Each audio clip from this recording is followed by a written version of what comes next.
এখন থেকে আর viral cake খাওয়ার জন্য আগারগাঁও যেতে হবে না। এত সুন্দর একটি কেক বাসায় তৈরি করে খেতে পারবেন আপনারা। আলহামদুলিল্লাহ, এই প্রথমবার আমি এই কেকটি তৈরি করলাম এবং কেকটি দেখতে অনেক সুন্দর হয়েছে মাশাআল্লাহ, এবং খেতেও বেশ মজা হয়েছে। কোনো প্রকার ইলেকট্রিক ওভেন এবং বিটার ছাড়া এই কেকটি ফুল ডেকোরেশন করে দেখাবো আপনাদেরকে। যদিও এর আগে এরকম ভাবে কখনোই আমি কেক তৈরি করিনি, এই প্রথমবার আমি এত সুন্দর একটি কেক খুবই কম খরচে তৈরি করলাম। সবাই অবশ্যই লাস্ট পর্যন্ত ভিডিওটি দেখবেন, তাহলে বুঝতে পারবেন। তো প্রথমে আমি এখানে রুম টেম্পারেচারে থাকা দুটো ডিম নিয়ে নিয়েছি। তারপরে হ্যান্ড বিটার দিয়ে ভালোভাবে ডিমটাকে ফাটিয়ে নিব। তারপর দিয়ে দেবো এখানে 1 কাপ পরিমাণে চিনি। এখন চিনিটাকে খুব ভালোভাবে বিট করে নিব, যাতে করে এর ভিতরে কোনো দানাদার ভাব না থাকে। বেশ খানিকটা সময় নিয়ে চিনিটাকে বিট করে ফোম তৈরি করে নিতে হবে, এতে করে একটা পারফেক্ট কেক তৈরি হবে। মোটামুটি একটা ফোমের আকৃতি হয়েছে। এখন দিয়ে দেবো এখানে 1/2 কাপ পরিমাণ রান্না করা তেল। এরপর তেলটাকে খুব ভালোভাবে হ্যান্ড বিটার সাহায্যে মিক্স করে নিচ্ছি। তো সবকিছু আমার ভালোভাবে মিক্স করা হয়ে গেছে। এখন দিয়ে দেবো 1 কাপ পরিমাণ ময়দা, সাথে দিয়ে দেবো 1 চা চামচ বেকিং পাউডার। তো বেকিং পাউডারটা কিন্তু অবশ্যই ব্যবহার করতে হবে, নাহলে কিন্তু কেকটা একদমই ফুলবে না। তো সবকিছু দিয়ে আমি আবার ভালোভাবে মিক্স করে নিচ্ছি। এখানে আমার ময়দার পরিমাণটা একটু বেশি হয়েছে, তাই কেকের ব্যাটারটা একটু হার্ড মনে হচ্ছে। ব্যাটারটা একটু নরম করার জন্য আমি এখানে লিকুইড গরুর দুধ ব্যবহার করছি, যাতে করে ময়দাটা সফট হয়ে যায়। এই দুধটাকে অবশ্যই জাল করে নিতে হবে, তারপর ঠান্ডা করে এখানে ব্যবহার করেছি। তারপর কেকটা একটু কালার আনার জন্য আমি এখানে খুবই অল্প পরিমাণে একটু লাল কালারটা ব্যবহার করছি, এতে করে কেকটা দেখতে অনেক সুন্দর হবে।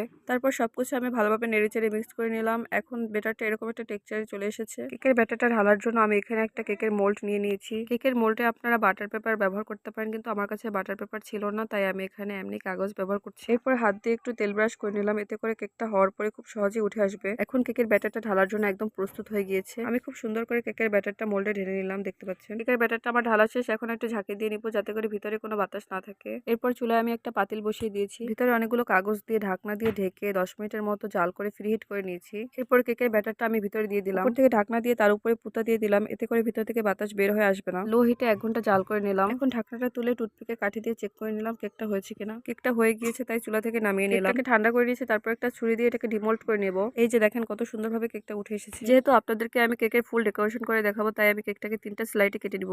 কেকটা আমি 3টা স্লাইসে কেটে নিয়েছি, দেখতেই পাচ্ছেন কেকটা কত সফট এবং অসংখ্য জালিযুক্ত হয়েছে। কেকটা ডেকোরেশন করার জন্য আমি এখানে হুইপ ক্রিম ব্যবহার করব। এই হুইপ ক্রিমটার দাম দোকানদার আমার কাছ থেকে 350 টাকা রেখেছে। অন্যান্য জায়গায় এটা কম বেশি হতে পারে, আমি নতুন হিসেবে এটা কিনেছি, তাই এর সঠিক দামটা আমি জানি না। আপনারা জেনে থাকলে অবশ্যই কমেন্টে জানান। এই হুইপ ক্রিমটা দিয়ে কিন্তু আপনারা 2-3 বার কেক ডেকোরেশন করতে পারবেন। আমি এখানে পর্যাপ্ত পরিমাণে হুইপ ক্রিম নিয়ে নিয়েছি। তারপর হ্যান্ড উইক্স দিয়ে ভালোভাবে নেড়েচেড়ে নিচ্ছি। আমি কিন্তু এখানে কোনো ইলেকট্রিক বিটার ব্যবহার করিনি, তাই আমার হাত দিয়ে ক্রিমটা তৈরি করতে অনেক কষ্ট হয়। প্রায় 1 ঘন্টার মতো লেগে গেছে ক্রিমটা তৈরি করতে। ইলেকট্রিক বিটার ছাড়া কিভাবে ক্রিমটা তৈরি করলাম সেটা যদি আপনারা জানতে চান, অবশ্যই আমাকে কমেন্ট করে জানাবেন। এখানে আমি ক্রিম তৈরির সবগুলো প্রসেস দেখাতে পারছি না, তাহলে ভিডিওটা অনেক বড় হয়ে যাবে। তো যাই হোক, আপনাদেরকে কেকটা ডেকোরেশন করে দেখাই। প্রথমে বোর্ডে একটু ক্রিম লাগিয়ে নিয়েছি, এতে করে কেকটা সরে যাবে না। তারপরে একটা স্লাইস কেক দিয়ে নিলাম, তার উপরে দিয়ে দিলাম একটু সুগার সিরাপ। সুগার সিরাপ হচ্ছে চিনির পানি, এটা আপনারা বাসায় তৈরি করে নিতে পারবেন। তারপরে দিয়ে দিলাম পর্যাপ্ত পরিমাণে ক্রিম। ক্রিমটা চারপাশে ভালোভাবে লাগিয়ে নিলাম। তারপর আরেকটা স্লাইস কেক দিয়ে নিলাম, তার উপরে দিয়ে দিলাম সুগার সিরাপ। তারপর ক্রিম দিয়ে চারপাশটা ভালোভাবে কভার করে নিলাম। এভাবে আমি সবগুলো কেকের স্লাইস দিয়ে উপর থেকে ক্রিম দিয়ে কেকটাকে কভার করে নিলাম। প্রথমবার এইরকম কেক তৈরি করছি, সেজন্য আমার কিন্তু কেকটা ফিনিশিং আনতে অনেক কষ্ট হয়েছে।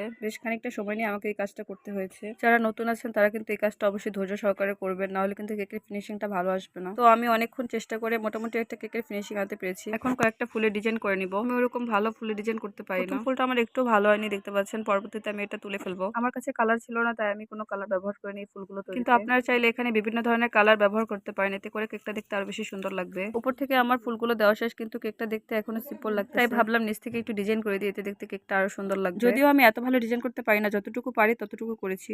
তো এই তো আমার কেকটা তৈরি হয়ে গিয়েছে। এই কেকটাকে আমি সারা রাত ফ্রিজে রেখে সেট করে নিয়েছি। যেহেতু আমি এখানে কোনো কালার ইউজ করিনি, তাই এই কেকটা দেখতে একটু সাদামাটা লাগতেছে। তাই কেকটাকে কালারফুল করার জন্য আমি এখানে কিছু চকোবিন দিয়ে কেকটা ডেকোরেশন করে নিলাম, এতে করে কেকটা দেখতে অনেক সুন্দর লাগবে। আর বাচ্চারা কিন্তু এই ধরনের কেক অনেক পছন্দ করে। তো ফাইনালি আমার কেকটা তৈরি হয়ে গেল। এখন কিন্তু কেকটা দেখতে অনেক বেশি সুন্দর লাগছে। এই কেকটা দেখতে যেমন সুন্দর হয়েছে, খেতেও বেশ মজা হয়েছে। তো আপনারাও আমার মতো বাসায় কেক বানাতে পারেন। এই কেকটা কিন্তু অনেক হেলদি একটা কেক। তো আপনাদের কাছে কেমন লাগলো আজকের ভিডিওটি অবশ্যই কমেন্ট করে জানাবেন। ভিডিওটি ভালো লাগলে অবশ্যই লাইক কমেন্ট শেয়ার করতে ভুলবেন না। নিত্য নতুন ভিডিও পেতে আমার চ্যানেলটি ফলো করে রাখুন। সবাই ভালো থাকেন। আজকে এই পর্যন্ত। আল্লাহ হাফেজ।